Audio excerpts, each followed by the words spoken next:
நான் முன்னாடி போலீஸா வேலை பார்த்துட்டு இருந்தேன். பிரபாகரன் என் பேரு. இன்னைக்கு வயிற்று பசி, என் குழந்தைங்களுக்கு சாப்பாடு வாங்கி தர வைக்கல. போலீஸாக இருந்தவருக்கு இப்போ இந்த நிலைமையா? நான் ஒண்ணும் இல்ல, நான் போலீஸ் பேசவே கிடையாது.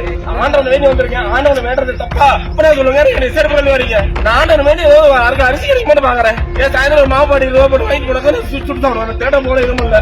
ஒரு அரை கிலோ அரிசி போட்டு சாப்பிட போறேன். சோத்துக்கு தான் பண்ண போறேன், வேற ஒண்ணும் கிடையாது.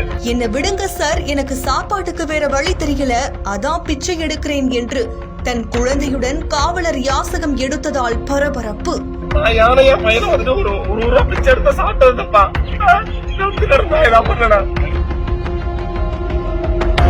என் மேல பொய் கேஸ் போட்டுட்டாங்க என்று கண் கலங்க கூறிய பரபரப்பு வீடியோ. என் மேல ஒரு பொய் கேஸ் போட்டாங்க, அதனால சஸ்பெண்ட்ல இருக்கேன். அவ்வளவுதான். இதாவே இன்னைக்கு ஒரு 30-40 கிடைச்சா போதும். ஒரு அரை அரிசி வாங்கி போட்டு சாப்பிட்டு என் குடும்பத்தை நான் பாத்துக்கிறேன். கரூர் பசுபதிபாளையம் காவல் நிலையத்துல பிரபாகரன் என்பவர் காவலரா பணிபுரிஞ்சிட்டு வந்திருக்காரு. இவர் தற்பொழுது பணியிடை நீக்கம் செய்யப்பட்டு பல மாதங்களா வேலை இல்லாம இருக்காரு. இந்த நிலையில தான் தன்னுடைய சிறு வயது மகனுடன் கரூர் வெண்ணெய்மலை முருகன் கோயிலுக்கு வந்தவர் கோவில் அருகே இருக்கக்கூடிய மரத்தடியில அமர்ந்து யாசகம் எடுக்க முயன்றிருக்காரு. இத அப்பகுதியில ஈடுபட்டிருந்த சக காவலர்கள் கண்டு அதிர்ச்சி அடைந்து பிரபாகரனை சமாதானம் செய்து அழைத்து சென்றிருக்காங்க. இது குறித்து பிரபாகரன் செய்தியாளர்களிடம் கூறிய போது, என்னுடைய பெயர் பிரபாகரன், நான் பசுபதிபாளையம் காவல் நிலையத்துல காவலரா பணிபுரிஞ்சிட்டு வரேன்.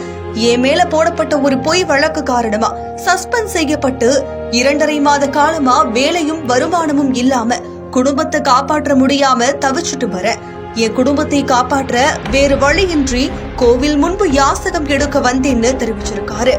இந்த ஒரு சம்பவம் அப்பகுதியில சிறிது நேரம் பரபரப்பை ஏற்படுத்தியிருக்குது. ஒண்ணுமே கிடையாது. நான் யானையா பையனை வந்துட்டு ஒரு ரூபா பிச்சை எடுத்த சாப்பிட்டது தப்பா? போறதில்ல. நான் ஏதோ ஆண்டவனை வேண்டி இருக்கேன், மாலை போட்டு சாமி வேண்டி போயிட்டு இருக்கேன். யார்ட்டையும் 100 இதுல வாங்கல. நான் 1 ரூபா வாங்குறது தப்பா? 1 ரூபா வாங்குறது தப்பா? என் பையனை எங்க முடிச்சு போறீங்க? தம்பி வாடா முடிய கூட்டு போறேன். தம்பி என் பையனை விட்டுல. என் பையனை விட ஏண்ட விடல. என் பையனை ஏண்ட விடல. நான் 10 நிமிஷம் நானே போக போறேன், சாமி வேண்டி போக போறேன்.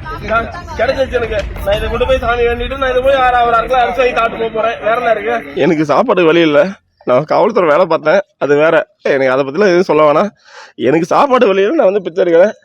ஒரு தான் வாங்குறேன். யாரையும் வந்துட்டு கை நீட்டில் ஏதோ யாரையும் டார்ச்சர்லாம் பண்ணல. இந்த பக்கத்தில் இருக்கீங்க எல்லாமே ஆல்ரெடி பிச்சை இருக்கீங்க எல்லாமே தெரியும். நான் ஒரு தான் வாங்கிட்டு எனக்கு இன்னைக்கு தேவைக்கு இன்னைக்கு எனக்கு செலவுக்கு ஒன்றும் இல்லை. நான் இன்னைக்கு ஒரு 30-40 கிடைச்சா போதும். நான் ஒரு அரை அரிசி வாங்கி போட்டு சாப்பிட்டு என் குடும்பத்தை நான் பார்த்துக்கிறேன். வேறெல்லாம் ஒன்றுமே நான் எதுவும் கேட்கல, யாரையும் கேட்கல, கவர்மெண்ட்டையோ யாருமே இதை கேட்கவே இல்லை. என் வாழ்க்கையில் நடந்த பிரச்சனையை வந்துட்டு சரி பண்ணும், வேற ஒண்ணும் இல்ல. என்ன காரணத்துக்காக இந்த போராட்டம் பண்றீங்க? நான் முன்னாடி போலீஸா வேலை பார்த்துட்டு இருந்தேன். பிரபாகரன் என் பேரு. நான் போலீஸா வேலை பார்த்துட்டு இருந்தேன் பசுபாலத்துல. இன்னைக்கு வயிற்று பசி, என் குழந்தைங்களுக்கு சாப்பாடு வாங்கி தர வைக்கல. அதனால வந்துட்டு நான் 1-2 ரூபாய் பிச்சை எடுத்து நான் சாப்பிட்றேன். அவ்வளவுதான். எனக்கு என்ன பிரச்சனை? என் மேல ஒரு பொய் கேஸ் போட்டாங்க, அதனால நான் சஸ்பெண்ட்ல இருக்கேன். அவ்வளவுதான். இதாவே வேற ஒன்றும் இல்லை. 2-2.5 மாசம் ஆகுது.